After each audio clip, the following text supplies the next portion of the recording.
Estaba frente al hombre que tenía la posibilidad de darle todo lo que ella quería y lo que también realmente necesitaba. No había ninguna duda sobre lo que iba a pedir. Había estado orando para que nada nublara, ni oscureciera, ni cambiara su deseo. Había orado por 3 días y 3 noches y ahora estaba en esta tremenda oportunidad de su vida, quizás la más grande oportunidad que en toda su vida tendría. Y cuando estaba a punto de expresar lo que ella quería, recibió la más grande y más generosa oferta que jamás hubiera podido esperar. ¿Qué quieres?, le dijo el rey. Hasta la mitad de mi reino te puedo dar si tú me lo pides. Qué generoso fue este rey con Esther. Generosidad que Esther podría haber aprovechado, porque a veces esa generosidad tiene límites y también tiene caducidad. Esther capítulo 5, hermanos, estamos ahora en los versículos 3 al 6 y vamos a verlo, nuestro pasaje, bajo el subtítulo: Ningún hombre iguala la generosidad de Dios. Nadie puede igualar la generosidad de Dios. Pero el Dios invisible no es retribucionista. Ningún hombre puede igualar la generosidad de Dios. Pero el Dios invisible no es retribucionista. Existen, hermanos, hombres filántropos que por lo general son gente muy rica y que tienen un alto sentido de humanismo. Creen que pueden contribuir para la mejora de ciertos grupos desprotegidos o en condiciones paupérrimas. Existen aquellos ricos también que por conveniencia financiera se muestran generosos con instituciones gubernamentales, sociales o religiosas. Pero hay hombres que desde su pobreza también pueden y suelen ser generosos. De hecho, creo, hermanos, que la generosidad real y verdadera proviene de este grupo de hombres, que desde la pobreza son generosos. Porque a veces entendemos generosidad como abundancia. A veces entendemos que la generosidad es mucho. Y ciertamente puede ser una visión cualitativa o cuantitativa de la generosidad, pero en realidad la generosidad va más allá en un aspecto cualitativo. Así que no se trata del rico, no se trata del que le sobra, sino que también hay hombres que desde su pobreza pueden ser generosos. Ahora recuerden ustedes aquella viuda de la que habló Cristo en Marcos capítulo 12. Dice el Señor en este pasaje en Marcos capítulo 12, y vino una viuda pobre y echó 2 blancas, o sea, un cuadrante. Lean conmigo. Entonces, llamando a sus discípulos, les dijo: de cierto os digo que esta viuda pobre echó más que todos los que han echado en el arca, porque todos han echado de lo que les sobra, pero esta de su pobreza echó todo lo que tenía, todo su sustento. Así que aquí el Señor Jesucristo hace un análisis de lo que se da, no en términos cuantitativos, sino cualitativos. Todos dieron mucho, dieron demasiado, pero esta mujer dio más porque dio todo lo que tenía, aun cuando eran solamente 2 blancas, un cuadrante muy mínimo la cantidad, pero era todo lo que tenía. Así que esta mujer fue generosa. Ahora, existe una idea, hermanos, de que la generosidad debe ser un acto de retribución por la capacidad, la actitud o el esfuerzo de alguien a quien se le quiere recompensar por eso. Es decir, algunos piensan que la generosidad tiene que ser un premio para aquellos que hacen bien su trabajo, que debería de dárseles más a aquel que se esfuerza más por obtener o cumplir en su cometido. Pero Cristo dijo en una de sus parábolas, hermanos, que la generosidad no es un acto retributivo. Si esto sucede, se pierde el carácter bondadoso de quien da. Si la generosidad es un acto retributivo, es decir, si yo le doy más al que más se esfuerza, si yo le doy más al que más hace algo por obtenerlo, entonces se pierde el carácter bondadoso del que da. Dice en Mateo capítulo 20, versículo 12 al 15, en una de las parábolas de Cristo donde explica esto, dice, diciendo, estos postreros han trabajado una sola hora y los han hecho igual a nosotros, hablando de aquellos que fueron contratados desde temprano por un denario y trabajaron, y al final de este momento, cuando ya vienen en el proceso del tiempo, el jefe de familia contrata a unos al inicio del tiempo, otros a mediodía y otros casi para terminar, una hora quizás para terminar ya todo el trabajo, 5, quizás 4 o 5 de la tarde, los llamó. Y luego cuando comienza a pagarles a cada uno, ven que a todos les paga exactamente lo mismo, un denario. Y dicen estos postreros han trabajado una sola hora y los has hecho iguales a nosotros, que hemos soportado la carga y el calor del día. Él respondiendo dijo a uno de ellos, amigo, no te hago agravio. ¿No conveniste conmigo en un denario? Toma lo que es tuyo y vete. Pero quiero dar a este postrero como a ti. ¿No me es lícito hacer lo que quiero con lo mío? ¿O tienes tu envidia porque yo soy bueno? Así que la generosidad de este hombre que explica aquí en la parábola manifiesta el carácter del que es generoso. No es retributivo, no es el que más hizo, más le pago. No es el que más merece, más le doy. Sino que aquí en ese sentido tiene que ver con el carácter bueno de la persona, bondadoso. Así que la generosidad, hermanos, no solamente se da en los estratos donde las personas no tienen demasiado, porque a veces hablamos de filántropos, a veces hablamos de ricos que dan mucho, dan demasiado, pero dan porque les sobra. Eso no es generosidad. La generosidad no es una capacidad cuantitativa, sino es una cualidad que se manifiesta por el carácter del que da, el que es bondadoso. Así que aún dentro del estrato de los más pobres suelen ser muy generosos. Y obviamente tengo en mi mente muchas cosas respecto a este asunto,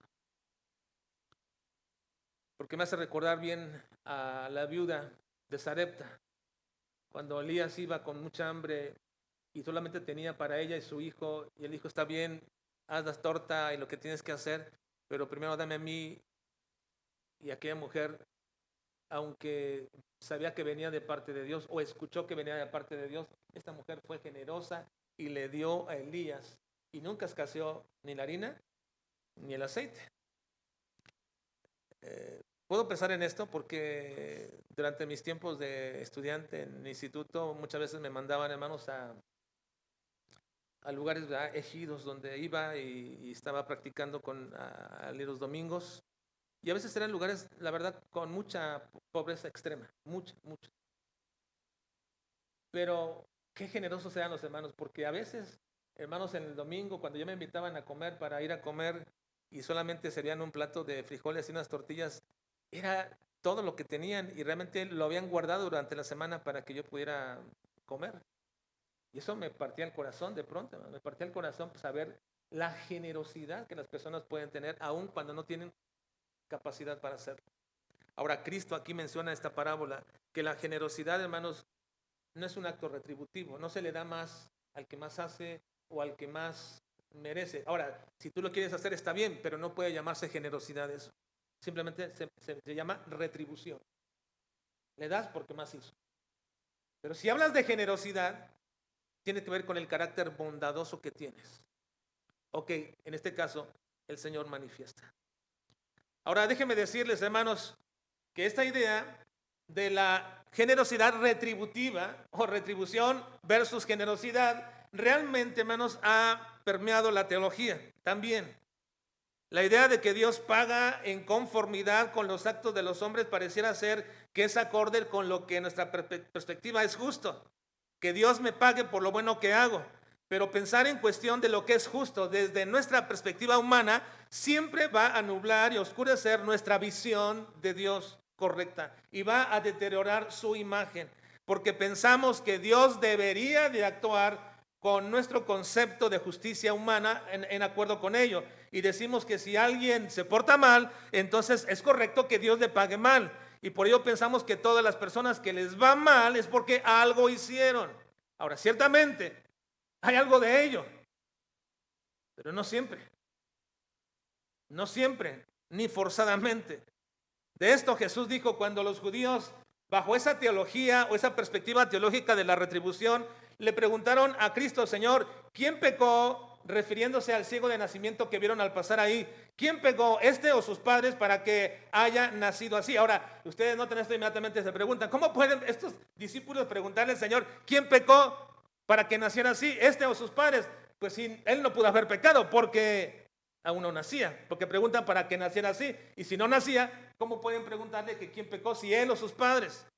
Bueno, es que los judíos pensaban, hermanos, que uno ya existe en el alma y que en determinado momento tomará cuerpo en algún momento. Esa es una particularidad de alguna rama de la teología judía, que existimos ya en esa alma y que Dios creó al inicio de todo el universo todas las almas de todos los hombres, y solamente está esperando el momento adecuado que Él haya determinado para que esas almas tomen ese cuerpo. Entonces algunos piensan que esas almas en algún momento también pudieron haber pecado, o bien a futuro iban a pecar, y entonces en retribución a ese futuro que vendría, pues ahora naces ciego.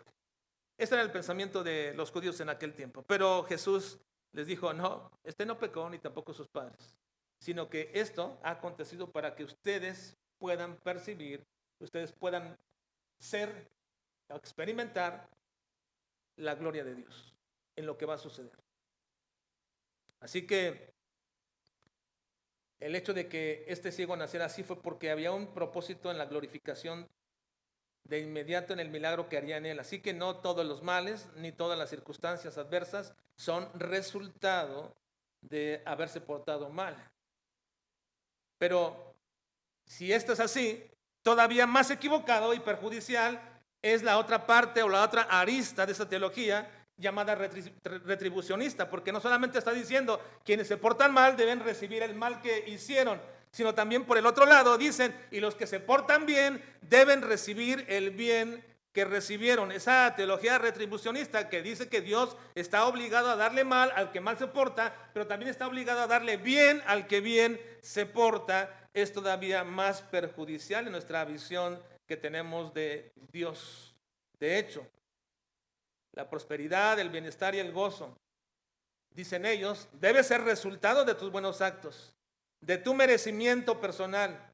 Y por ello, bajo la teología de retribución, Dios le da lo bueno a los buenos, es decir, los prospera, y de ahí se deriva lo que hoy es día toda una perspectiva conocida como el evangelio de la prosperidad, que abunda en la mayoría de iglesias de corte carismático e incluso bautistas, y que no es otra cosa que un verdadero comercialismo de una idea equivocada de Dios. Venderle a la gente una idea equivocada de Dios es un mercantilismo evangélico, una venta de una idea de que Dios te conviene, a Dios o a ti te conviene seguir a Dios, darle a Dios, porque así vas a conseguir con ciertas pautas lo que siempre has querido. Esa es una de las ideas más difundidas entre el cristianismo y que ha empobrecido en todas partes en lugar de prosperar. Ha empobrecido la idea de Dios. No prosperas. Con esa teología no prosperas, porque empobrece la idea de Dios, empobrece la vida espiritual, empobrece y rebaja el evangelio a una mera necesidad, a un goce, a un disfrute de esta tierra, diciéndote en ese evangelio que lo más importante es precisamente disfrutar tu tiempo que tienes aquí en la tierra, como uno de sus predicadores emblemáticos de este evangelio, de la mega iglesia que tiene, predica y que ha escrito diciendo: tu mejor vida es aquí y es ahora. Esa es una verdadera contradicción del evangelio. Es una verdadera contradicción de la doctrina cristiana. Es una verdadera contradicción del mensaje de Cristo. Es una mera contradicción del mensaje apostólico. Nuestra vida mejor no es aquí ni es ahora. Nuestra vida mejor es en el futuro, hermanos. Y de hecho, gracias a Dios que muchos de los nuestros ya la están disfrutando. Gracias a Dios por eso. ¿No les da cierta envidia, hermanos? De veras. ¿Quieres seguir disfrutando esta vida pasajera, limitada, cuando nuestra mejor vida está con el Señor? ¿No eso es una bendición? Yo cuando de pronto pienso en mi padre y me llegan recuerdos nostálgicos. Ayer hablaba con los jóvenes del poder de la música. ¿Cómo tiene la música un poder? Y el poder de la música que tiene es que evoca nostálgicamente recuerdos. Y ciertas melodías te traen recuerdos e imágenes. Y de pronto nos hacen que nuestros ojos se llenen de lágrimas, por esos recuerdos. Y estaba hablando acerca de eso, y de pronto hay ciertas melodías que me recuerdan a mi papá, ¿verdad? Me recuerdan con su guitarra, y sentado en las tardes, ahí en el medio de la casa, tocando, y René se acuerda de todas esas cosas, ¿verdad? Cuando tenemos todas esas, ¿cómo le podemos llamar esas? ¿Mande? Tertulias cristianas, esas tertulias cristianas, porque nos pasábamos horas y horas cantando, pero eso nos trae recuerdos, nos evoca las personas que hemos querido, que deseamos. Pero luego después, cuando esa nostalgia viene y quiere invadirme, digo, no, pero qué bendición saber ahora que ya está gozando de todo lo que aquí no pudo tener o fue limitado, y que no se compara nada en lo material, es la presencia misma del Señor, aquel que llena toda nuestra vida. Así que, hermanos, nuestra mejor vida no está aquí ni está ahora, porque esa es una contradicción. Pensar que el Dios invisible está interesado solamente en lo visible de tu vida como un medio de gratuidad para sus hijos es una tremenda aberración. Por ello, podemos ver que ningún hombre puede ser tan generoso como lo es Dios. Porque en primer lugar, todo es de Dios. Y nadie puede dar lo que no es suyo. Están dando lo que no es suyo. Nadie puede ser tan generoso como es Dios. Y en segundo lugar, nadie es tan bondadoso y nadie es tan bueno como lo es nuestro Dios. Nuestro Dios es bueno, hermanos. Nuestro Dios es bondadoso. Esa es la base de la generosidad. La bondad de Dios. La generosidad viene de la bondad de Dios. No hay ser más bondadoso que nuestro Dios. Por eso Él es generoso. Pero ¿qué tan generoso es nuestro Dios? ¿A qué punto tan generoso es nuestro Dios? Bueno, vamos a observar un poco acerca de esta generosidad de los hombres y de Dios en la continuidad de nuestra historia de Esther. Versículo 3, por favor, hermanos. Esther, capítulo 5, versículo 3.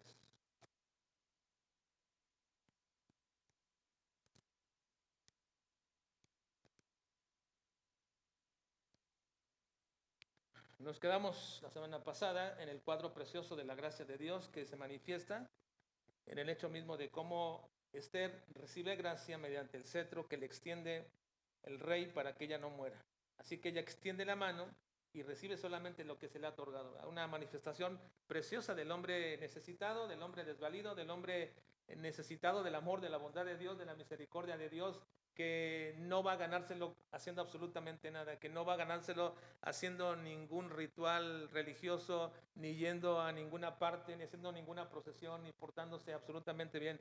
Esa bondad de la gracia de Dios simplemente es estirar la mano para recibir lo que se nos otorga. No es más que eso. Dios, en ese cuadro precioso de gracia, nos da la gracia. Lo único que hace el pecador necesitado, como cualquiera de nosotros, es estiramos la mano y recibimos lo grandioso de la gracia de Dios en nuestras vidas. Eso es maravilloso. Ahí nos quedamos la semana pasada.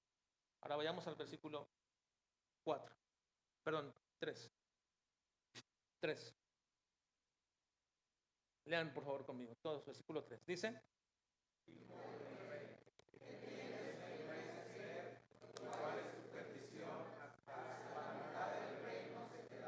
vean, esta es la generosidad del hombre.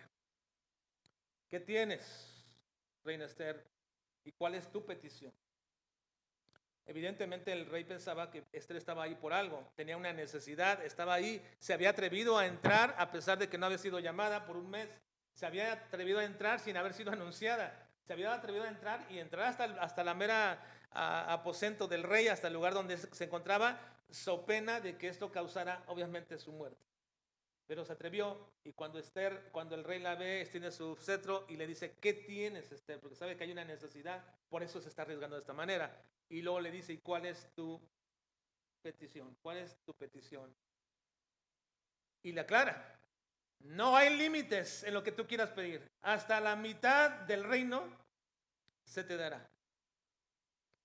Una vez que Esther no recibe el juicio por entrar a ver al rey, ahora el rey 2 veces le dice lo que era costumbre entre los reyes para manifestar la generosidad de estos reyes hasta cierto punto, de lo que ellos estaban encumbrados y acumulados y de todos los excesos que tenían.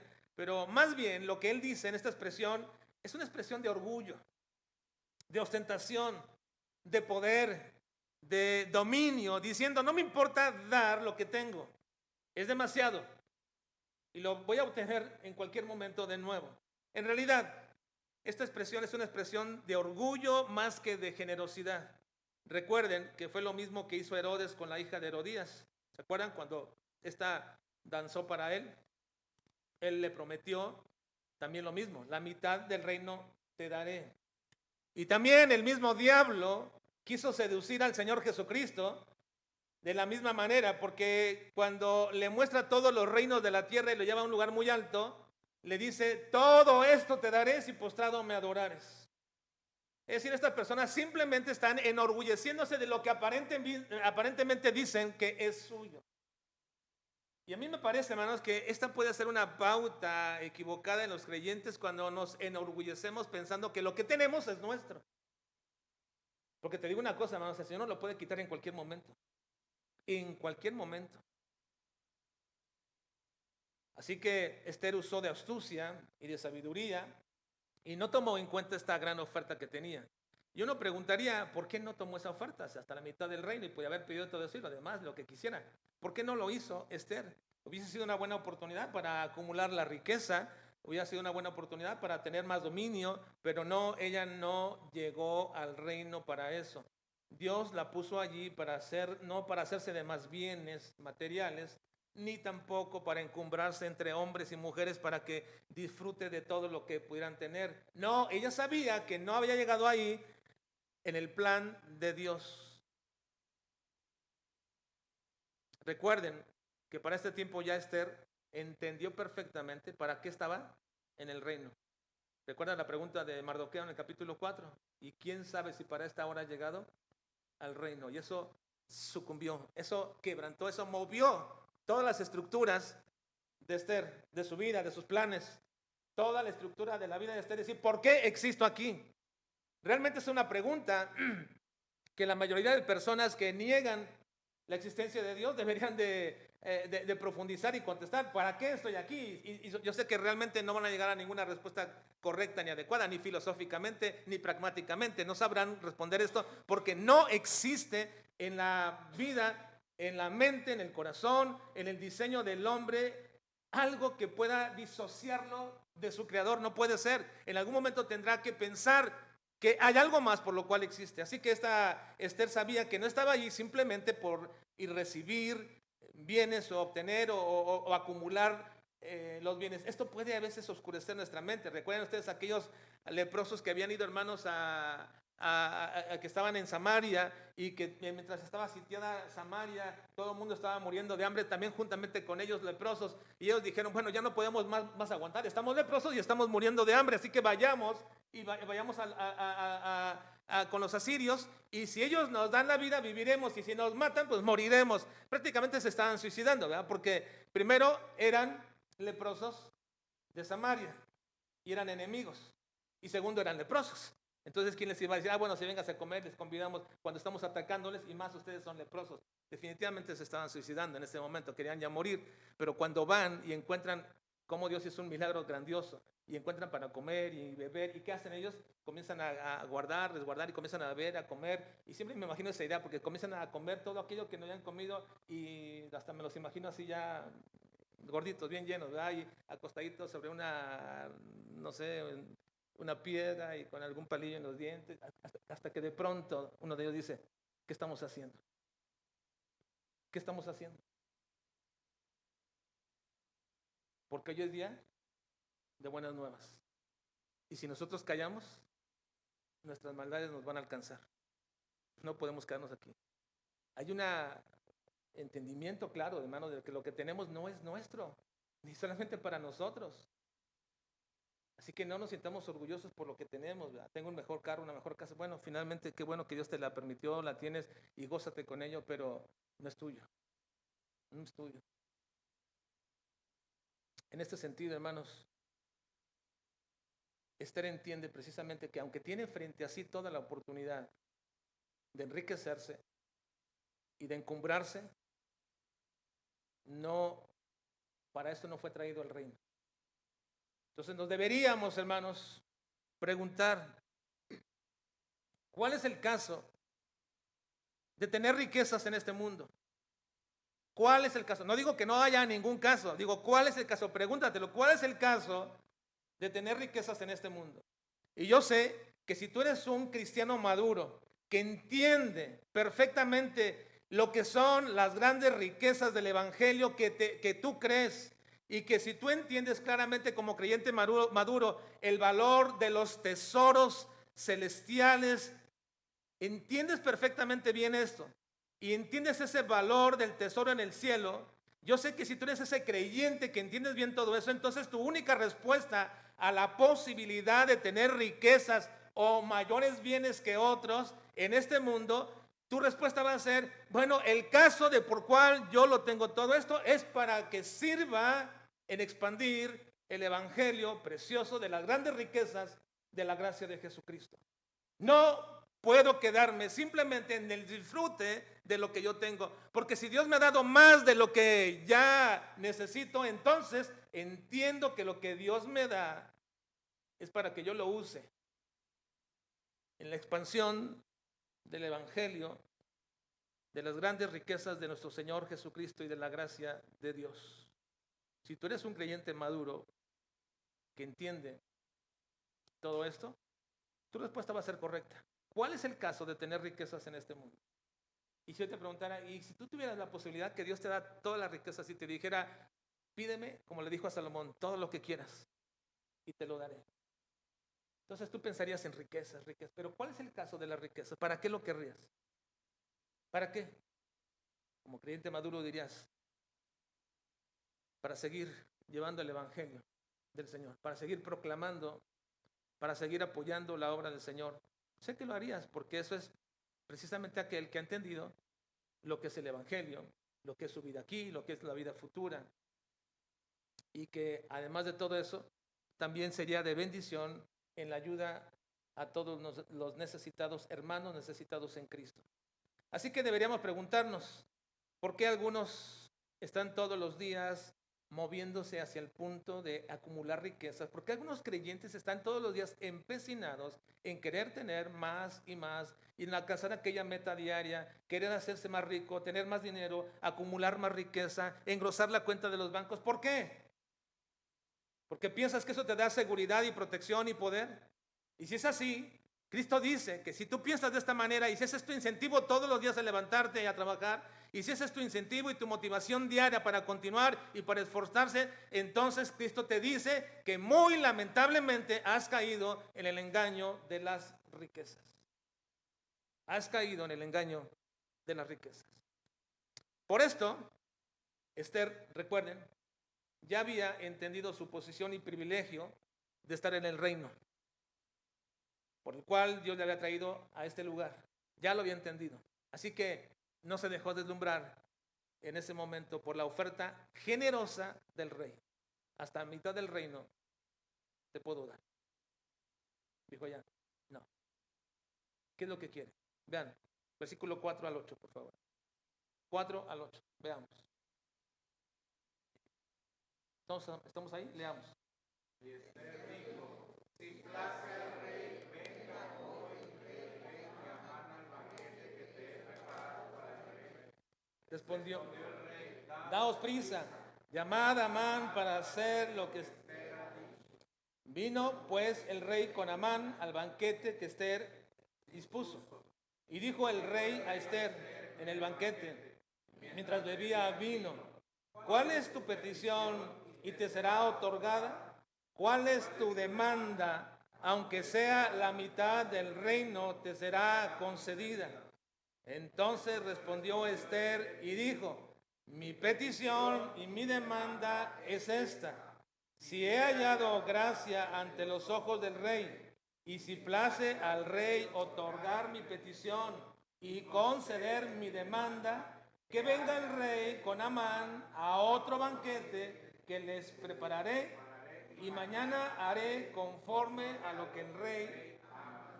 Está diciendo Esther, miren, ante la oferta una vez más de lo que va a hacer, después de que van y comen, dice, bueno, ahora sí dime qué es lo que quieres. Y Esther dice, bueno, si realmente el rey me va a dar lo que yo quiero, primero muéstrame esto. Vengan otra vez el rey y Amán a comer. Y ahí entonces voy a dar a conocer mi demanda. Así que el rey que quiere, le dice al rey que quiere hacer un banquete, que invite a Amán. ¿Y cuál era el propósito de todo esto? Bueno, aquí hay una serie de acciones que pondrán de manifiesto no solamente, hermanos, la maldad de Amán, sino también la acción providencial de Dios para con su pueblo. Y por supuesto también para con Mardoqueo. Porque hay que preguntarnos, ¿por qué Esther, hermanos, mantuvo una dilación en descubrir al malvado Amán ante el rey? ¿Por qué? ¿No era más fácil decirle, esto está haciendo Amán? Ya tenía frente a ella toda la oportunidad de decirlo, pero ¿por qué Esther está haciendo una dilación en descubrir todo esto de lo que está haciendo el malvado Amán? ¿Por qué Esther haría 2 banquetes y le estaría dando vueltas al asunto? ¿Acaso Esther no estaba tan segura de lo que iba a hacer? ¿O bien pudo haber sido que a Esther le faltaba verdadero valor para presentar su petición y que haya utilizado estos banquetes de forma sucesiva como una táctica para retrasar la petición mientras estaba tomando valor para hacerlo? Bueno, muchos de nosotros somos indecisos.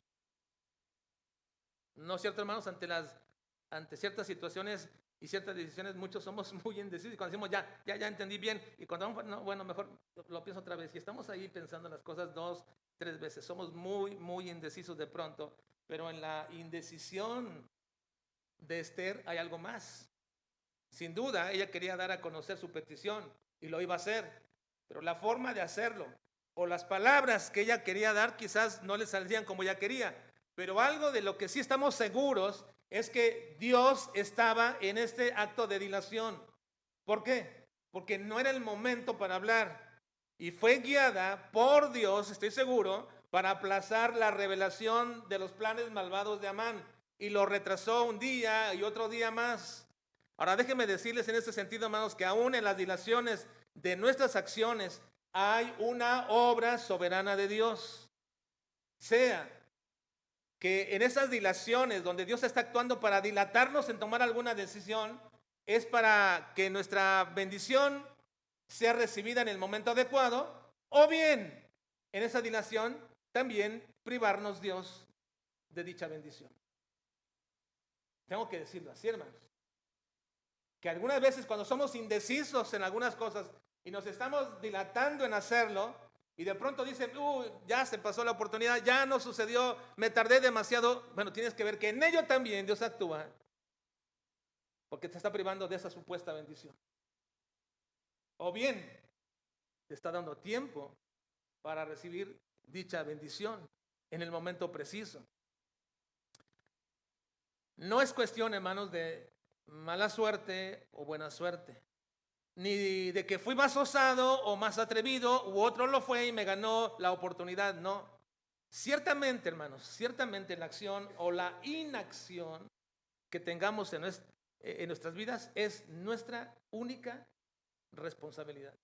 La acción o inacción que tenemos es nuestra única responsabilidad.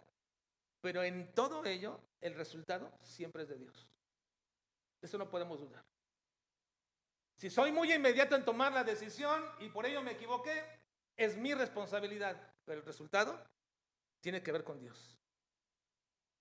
Si soy muy dilatado en hacerlo y por ello también me equivoco, igual es mi responsabilidad. Pero en ello está manifestándose Dios. Ciertamente, hermano, la acción y la inacción que uno pueda tener es nuestra responsabilidad, pero siempre, nunca debemos olvidar que el resultado, en ello está Dios, porque Él tiene un tiempo específico que se cumplirá en nuestras vidas. Y así lo menciona Él dentro de lo que pudiera ser una de las leyes universales de la vida que a todos nos afectan. Miren Eclesiastés capítulo 9, versículo 11. ¿Qué dice? Lean por favor, hermanos. Todos lo leamos. Dice, me volví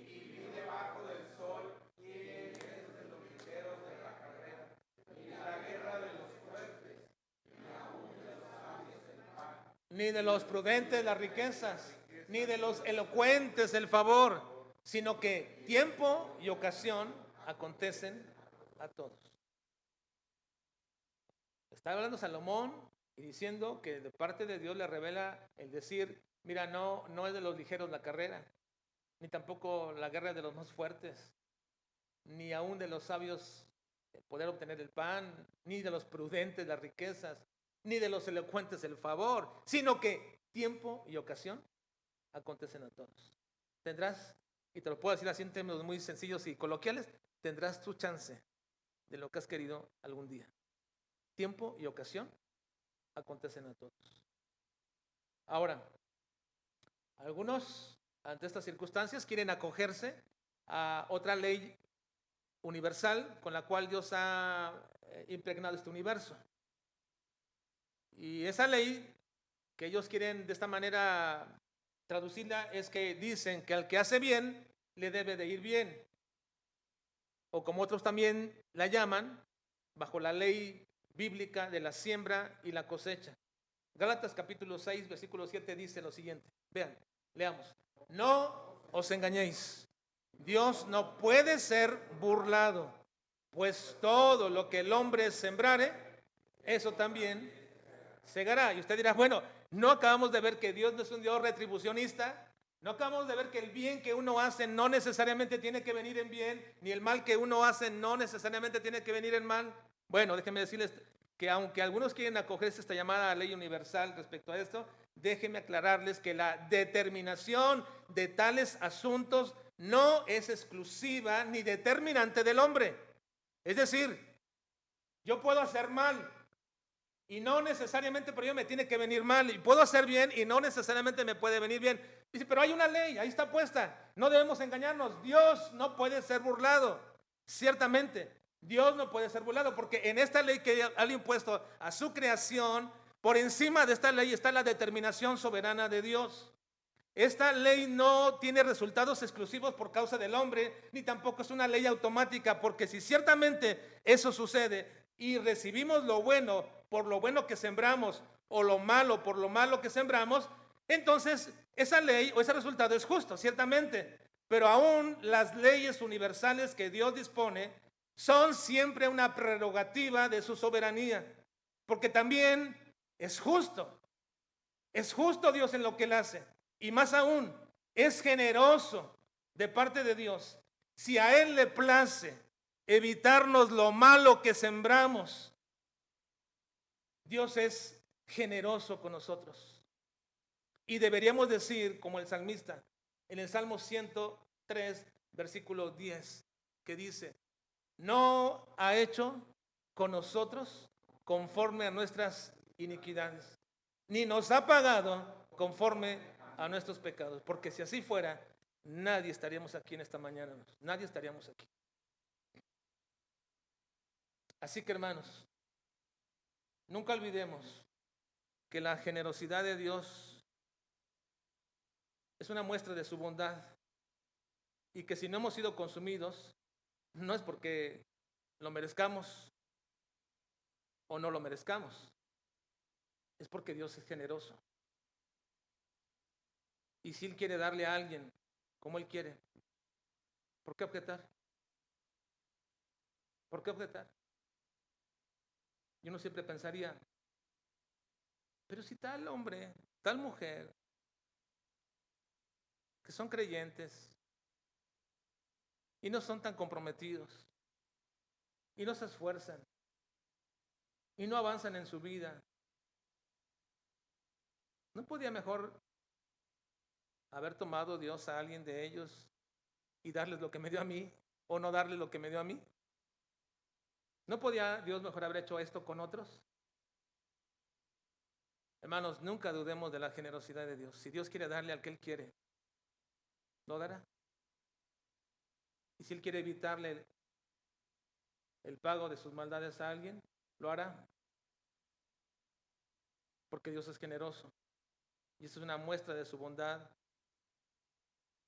Es que nosotros no hemos sido consumidos. Él hace como Él quiere. Y Dios siempre quiere y desea todo de acuerdo a sus perfecciones. Nada es inadecuado en Dios. Nada. Porque de esta manera, cuando Dios da juicio, lo hace santamente, misericordiosamente.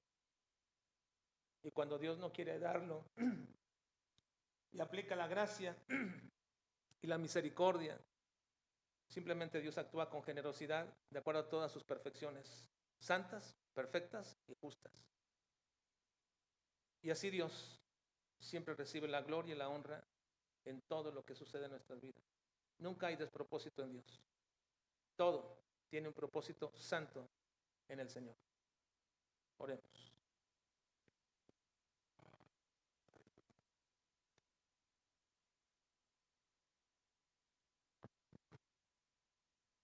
Padre, ¿cuántas incomprensiones, tensiones tenemos en nuestra vida cuando analizamos lo que nos acontece?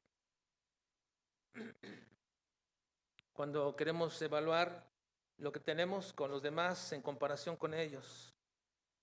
O cuando queremos evaluar nuestras tribulaciones, nuestras angustias con lo que a otros les pasa. Y viene la incomprensión, Señor, a nuestras vidas. Pero Padre, no nos permitas nunca, nunca, Señor, nos permitas oscurecer nuestra idea de ti. Tú eres un Dios generoso. Y si hemos recibido el justo pago por nuestros pecados, es justo. Incluso si no hemos recibido todo lo que merecíamos, es porque tú eres generoso, Dios. Gracias, Padre. Gracias porque no hay hombre alguno en esta tierra que sea tan generoso como tú. Y no hay nadie que sea tan bueno y bondadoso como tú, Padre. Te alabamos y te bendecimos en esta mañana y te glorificamos, Dios, porque aunque no te vemos, sí percibimos tu generosidad en nuestras vidas. Alabado sea, Señor, en Jesucristo. Amén.